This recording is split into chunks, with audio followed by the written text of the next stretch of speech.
Students, welcome to my channel. This is Roshan sir Max. इस channel पर नए हो या पहली बार हो तो इस चैनल को सब्सक्राइब कर लीजिए, साथ ही बेल आइकन को प्रेस कीजिए ताकि एजुकेशन से रिलेटेड हर वीडियो तुरंत आप तक मिलता रहे। ये दूसरी मोटिवेशनल स्पीच है। आज मैंने सोचा कि सभी स्टूडेंट्स सेंटर्स देख लिए होंगे, तो मैंने सोचा कि आपकी खुशी में मैं भी पार्टिसिपेट करूं, इसलिए ये वीडियो अपलोड कर रहा हूं। उम्मीद करता हूं कि सारे स्टूडेंट्स देख लिए होंगे अपने अपने सेंटर्स। कुछ स्टूडेंट्स सेंटर देखकर परेशान हो रहे होंगे, कुछ स्टूडेंट सेंटर देखकर खुश हो रहे होंगे। सबसे पहले ये डाउट आपका मैं क्लियर कर देता हूं। देखिए, सेंटर के नाम सुनने से या स्कूल का बिल्डिंग देखने से ये हमको घबराना नहीं चाहिए, क्योंकि सेंटर में हर साल एक ही टीचर नहीं रहते हैं, क्योंकि स्कूल वाले कोई टीचर वहाँ पर मौजूद नहीं रहते हैं। वहाँ पर रहते हैं सीएस, चीफ सुपरिटेंडेंट भी बाहर के होते हैं, स्कूल वाले एक टीचर होते हैं, रिमेनिंग सारे इन्विजिलेटर्स बाहर से ही आते हैं। इसलिए आप सेंटर पे डिपेंड रहना है, या सेंटर ऐसा हार्ड है या इजी है, इमेजिन कर लेना है, एनालिसिस कर लेना है, ये आपकी बेवकूफ़ी होगी। ये सबसे पहले आप अपने जहन से निकाल दीजिए, क्योंकि सेंटर तब तक हमको पता नहीं चलेगा किस तरह का सेंटर है जब तक हम एक दो एग्जाम्स नहीं लिखे। और बहुत सारे स्टूडेंट्स स्कूल्स देखकर डर रहे हैं कि हमको डरने की ज़रूरत नहीं है। सबसे पहले कॉन्फिडेंस हमको अपने ऊपर पैदा करना है, अपने ऊपर कॉन्फिडेंस रखना है, बाद में हमको सेंटर पे डिपेंड रहना है। अगर सेंटर इजी भी होगा तो क्या करोगे आप? क्या पूरा सेंटर हमको बताएगी पूरे आंसर्स? थोड़ा बहुत हेल्प होगी, कभी एक दो ऑब्जेक्टिव बताते हैं, कुछ थोड़ी बहुत हेल्प हो सकती है, लेकिन पूरा पेपर कहीं से भी आपको हेल्प नहीं होगा। ये चीज़ आप अच्छी तरह अपने जहन में रख लीजिए, क्योंकि आप जितना पढ़ेंगे वही आपको वहाँ पर लिखना होता है। हाँ, मैं जानता हूँ कि कुछ इन्विजिलेटर्स थोड़े नरम दिल के होते हैं, रहम वाले होते हैं, कभी कभी अनजान मार देते हैं ताकि आप कुछ लिखें, लेकिन इसका मतलब ये नहीं होता कि पूरी तरह आपको छोड़ दिया जाए कि आप जिस तरह होमवर्क करते हैं उस तरह करें। ये बिल्कुल नहीं होगा। कोई भी सेंटर पे, कोई भी स्कूल रहो, कोई भी सेंटर रहो, आपको घबराने की ज़रूरत नहीं, आपको डरने की ज़रूरत नहीं। 40 to 50% भी आप लोग अपना प्रिपरेशन अच्छा कर लिए हैं तो आपके लिए काफ़ी हो जाएगा अच्छे मार्क्स लाने के लिए। अगर 60, 70, 80% करते हैं तो टॉप मार्क्स आएंगे आपको। नहीं, आप जस्ट पास होना है, आपको थोड़े अच्छे मार्क्स आना है, तो 40% भी अगर आप पढ़ लेंगे तो बेहतर होगा। तो ये वीडियो इसलिए अपलोड कर रहा हूँ कि थोड़ा आपका मैं डर दूर कर सकूँ। सेकंड थिंग, OMR शीट कैसे आएगी, पेपर कैसा रहेगा, बुकलेट कैसे रहेगी, वो वीडियो एक दो दिन में मैं अपलोड करूँगा। मैं इसलिए आज कोई भी वीडियो अपलोड नहीं किया कि सारे स्टूडेंट्स शायद टेंशन में होंगे कि मेरा सेंटर कहाँ पर रहा, मेरा सेंटर कहाँ पर बढ़ा। तो आप लोग फ्रेंड्स में कन्वर्सेशन करते रहते हैं, क्योंकि मैं भी वही पढ़कर आया हूँ, मैं भी 10th पढ़कर ही आया हूँ। मुझको पता है कि टेंशन भी होती है, खुशी भी होती है, समझ नहीं आता कि हम क्या करें। ढूंढने लगते हैं हम सेंटर, सोचने लगते हैं कि सेंटर कैसा होगा। तो ये सारे चीज़ें चलते रहेंगे, अपने जहन से निकाल दीजिए, अपना फोकस सिर्फ स्टडी पे कीजिए। सेंटर पे हमको डिपेंड बिल्कुल नहीं रहना है। चाहे सेंटर पे कोई भी टीचर आओ, कोई भी इन्विजिलेटर आओ, कोई भी स्क्वाड आओ, हमको कोई भी फ़र्क नहीं पड़ता। इस तरह हम तैयारी करनी चाहिए। थोड़ा वीडियो लंबी हो सकती है, ध्यान से सुनना, स्किप मत करना। और चलिए, आप लोगों ने 10K तक मुझको पहुंचा रहे हैं, कुछ एक 30-40 सब्सक्राइब बाकी है, वो भी हो जाएंगे। ये सब आपका प्यार है। मैंने कभी नहीं सोचा था कि इतना जल्दी ग्रो होगा। आप लोगों ने मुझको सपोर्ट किया, इसलिए मैंने भी आपके लिए वीडियोस रेगुलर अपलोड करता रहा। अभी भी रेगुलर करूँगा, चूज़ करके करूँगा। मैंने सुबह में ही कहा था एक वीडियो में कि इम्पोर्टेंट करूँगा ताकि आप जाकर वही लिख सकें। ऐसे वीडियोस मैं आपको अपलोड करूँगा। उम्मीद करता हूँ आप सभी ने सेंटर्स देख लिए होंगे। अब आपको बिल्कुल ठंडी सांस लेकर रिलैक्स में रहना है आपको। क्यों? एग्जाम्स कंप्लीट, सेंटर्स भी आ चुके हैं, स्टार्टिंग में कमेंट मुझको कर रहे थे बहुत सारे स्टूडेंट के सर एग्जाम्स कैंसिल होते हैं, आप फेक बोल रहे हैं, क्योंकि इस बार भी कोविड बढ़ रहा है। तो मैं स्टार्टिंग से एक ही बात कहते हुए आ रहा था, एग्जाम्स कैंसिल नहीं होंगे। एजुकेशन मिनिस्टर ने फाइनली कह दिया है कि लास्ट बार है पास कर रहे हो, लास्ट ईयर ही कह दिया था, इसके बाद एग्जाम्स कैंसिल नहीं होंगे। स्टार्टिंग से यही कहते हुए आ रहा था और उसी की स्ट्रैटेजी मैं आपको समझा रहा था। जो स्टूडेंट सुने हैं वो लोग आज किस मुकाम पे पहुँचे आपको खुद मालूम है, क्योंकि मैं कभी भी फेक न्यूज़ या झूठे न्यूज़ इस चैनल पे डालकर आपको धोखा मैं देना नहीं चाहता।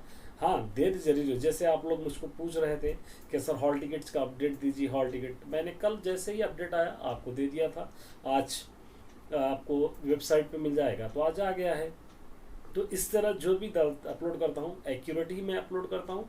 उसी तरह सब्जेक्ट के आंसर्स भी मैं एक्सपीरियंस के तहत एक्यूरेटी करता हूँ। कभी कभी ऐसा होता है मिलसा नहीं, कभी नहीं आते हैं, लेकिन ऐसा नहीं होता कि पूरा कंप्लीट लेने 50 to 60% कंपलसरी एग्जाम में आते हैं।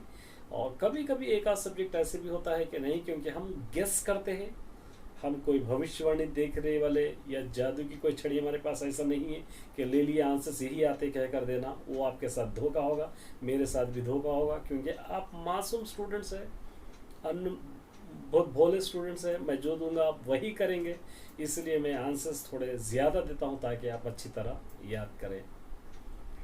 इसीलिए मैंने आज मोटिवेशन एक वीडियो में कहा था कि स्मार्टली वर्क करना है आपको, ना ही हार्ड वर्क करना है। स्मार्ट वर्क मतलब SMART, स्मार्ट। स्मार्ट का मतलब होता है होशियार। बहुत सारे स्टूडेंट खूबसूरत समझते हैं, खूबसूरत को ब्यूटीफुल को कहते हैं। स्मार्ट मतलब होशियारी से वर्क करना चाहिए। स्मार्ट एस से स्टार्ट होता है स्पेसिफिक।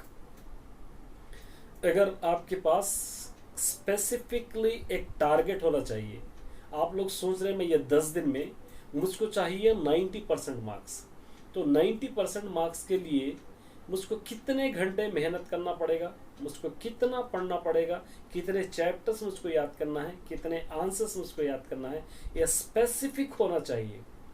नहीं मुझको फर्स्ट डिवीजन मार्क्स आते लेकिन मैं कुछ भी नहीं पढ़ रहा, खाली सोच रहा हूँ मैं दिल में फर्स्ट आते हैं, मुझको अच्छे मार्क्स आते हैं अच्छे, लेकिन उसके मुताबिक उसके लिए मैं तैयारी नहीं कर रहा, तो क्या स्पेसिफिक है ये?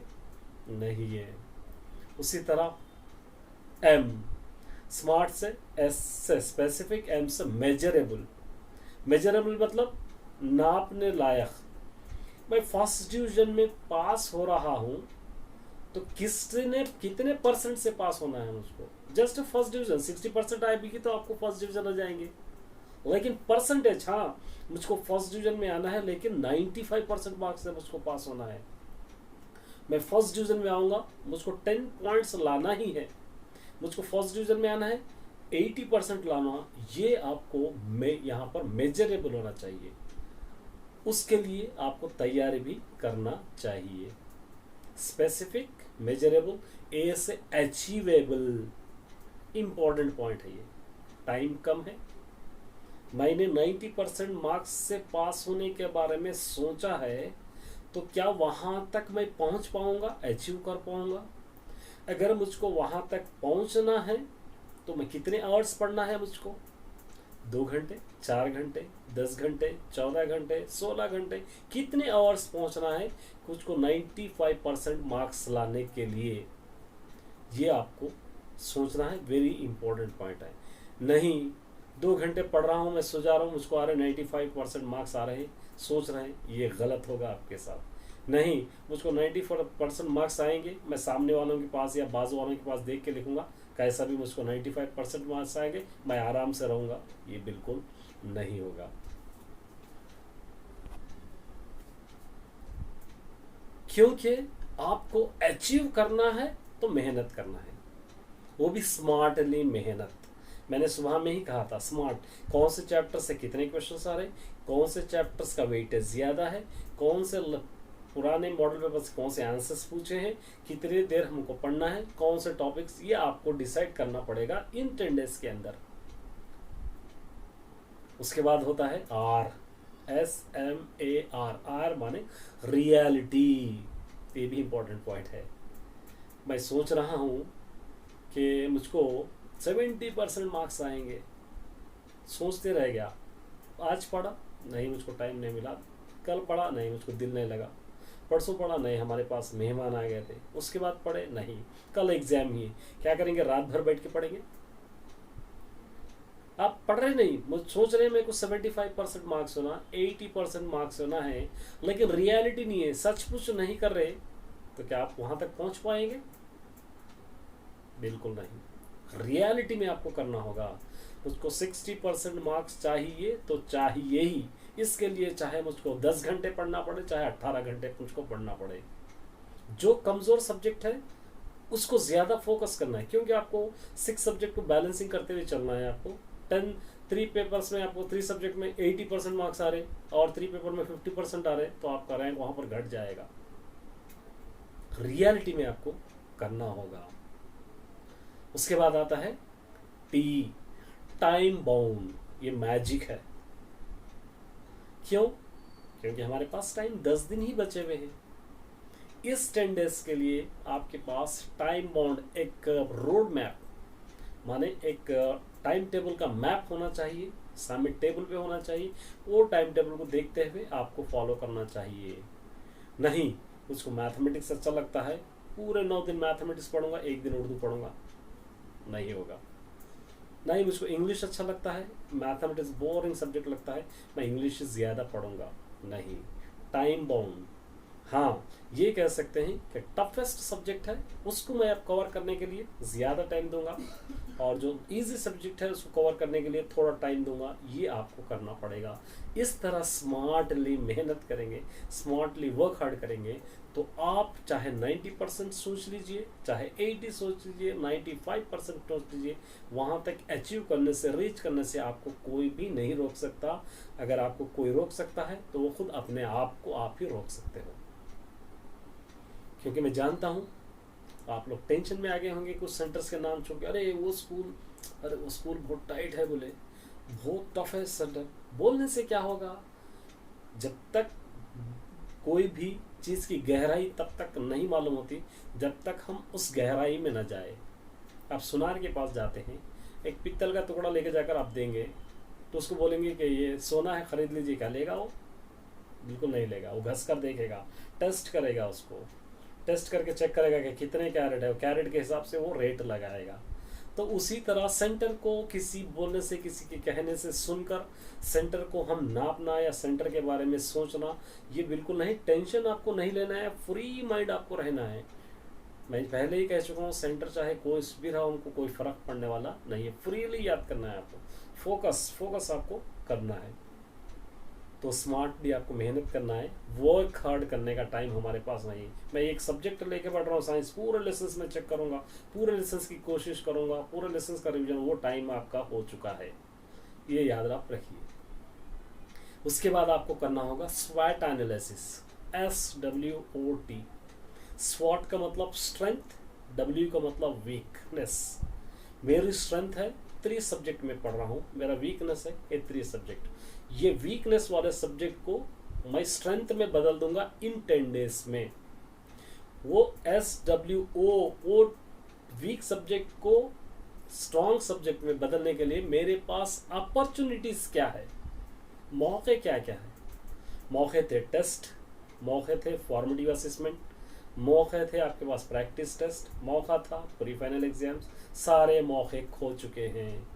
अब आपको क्या करना है, सेल्फ कॉन्फिडेंस से, सेल्फ स्टडी से, जो भी आपको क्या कहते हैं, जो भी आपको मटेरियल आपको मिलता है, या जो भी आपको पढ़ने के लिए औजार मिलता है, या जो भी पढ़ने के लिए आपको सपोर्टिंग मिलता है, जैसे चाहे यूट्यूब हो, चाहे इंटरनेट हो, या चाहे आप मॉडल पेपर या प्रैक्टिस, उससे आपको सपोर्ट करते हुए, माने उसको आप डिपेंड रहते हुए, उसके सपोर्टिंग लेते हुए, आपको जो वीक सब्जेक्ट है उसको आप स्ट्रेंथ वाले सब्जेक्ट में बदलना पड़ेगा। वीक वाले सब्जेक्ट वीक ही रह जाएंगे, ये नीचे आएंगे। वो आप स्ट्रांग है तो स्ट्रांग वाले सब्जेक्ट स्ट्रांग ऊपर आएंगे, तो क्या होगा, ये 2 बैलेंस बिगड़ जाएगा, रैंक यहाँ से कम हो जाएगा। उसी तरह थ्रेड्स, ये भी है, T फॉर थ्रेड्स। तो ये चीज़ों को आप अपने जहन में अच्छी तरह बिठाइए, थोड़ा लेंथी हो गया, लेकिन आपको मैं बतलाना चाह रहा था कि ये चीज़ों पे आप वर्कआउट कीजिए और ये चीज़ों को समझिए, क्योंकि इजी नहीं, इजी मत लीजिए 10th क्लास। ना ही इतना इसके बारे में इतना सोचिए कि आपको पढ़ना ही दिल नहीं बोल रहा, चाहे छुट्टियां मिल गए सो रहे, बिल्कुल ऐसा बिल्कुल मत लीजिए, पॉजिटिव लीजिए। हाँ एग्ज़ाम है, ठीक है, कोई बात नहीं, 8 मंथ्स मैंने पढ़ा हूँ, जितना भी आता है मुझको मैं लिखूंगा ज़रूर और पास भी हो जाऊंगा, ये कॉन्फिडेंस आपको होना चाहिए। नहीं मैं क्या पढ़ा, मुझको याद नहीं है, याद नहीं रह रहा, भूल गया हूँ, ये सारी चीज़ें, ये बहाने अब बिल्कुल आपको नहीं करना है। मैं जानता हूँ इंसानी फितरत है, कितना भी हम पढ़े कॉन्फिडेंस नहीं रहता, लेकिन कॉन्फिडेंस आपको रखना ही पड़ेगा, बी पॉजिटिव रहना ही पड़ेगा। बहुत लेंथी हो गई, आप लोग सुन सुन के शायद बोर हो रहे होंगे। चलिए एंड करता हूँ, और कल से शायद आपको मॉडल पेपर्स मैथमेटिक्स तेलुगु दूसरे सब्जेक्ट के भी थोड़ा लेंथी वीडियोस आपको मिलेंगे, और उसको आपको रेफ़र करते हुए आगे बढ़ना है। और ऑब्जेक्टिव भी मैं अपलोड करूँगा, वही करूँगा जो एग्ज़ाम में एक्यूरेट आ सकता है। अलर्ट को ये वोट करने के वास्ते मेरे पास अब टाइम नहीं है, आपके पास भी टाइम नहीं है, आपके पास का पेशेंट भी ख़त्म हो चुका है, मेरा पेशेंस भी ख़त्म हो चुका है। अब बचे हुए 10 डेज में हमको इस पड़ाव को पार करना है, और नेक्स्ट ईयर इंटर में हमको मिलना है। तो कैसा लगा वीडियो, लाइक ज़रूर करना, लाइक